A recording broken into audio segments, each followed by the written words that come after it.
So guys, ito yung gata nating tulingan. Ayan. Ito na siya.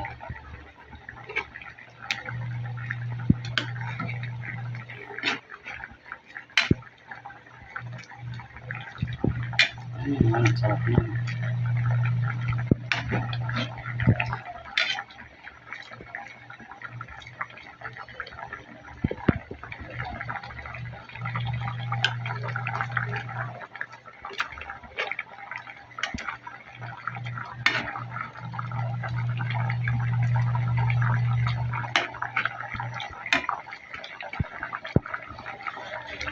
Yan yung paborito ng aking asawa.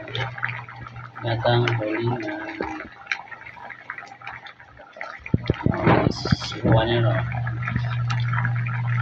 Gusto ko talaga pag nagluluto ako yung talagang lasang-lasa para masarap ang tulingan. Para maparami ng kanin.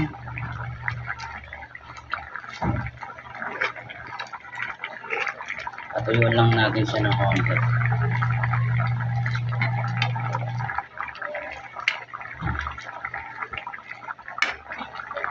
So ayan guys, balikan natin yan mamaya.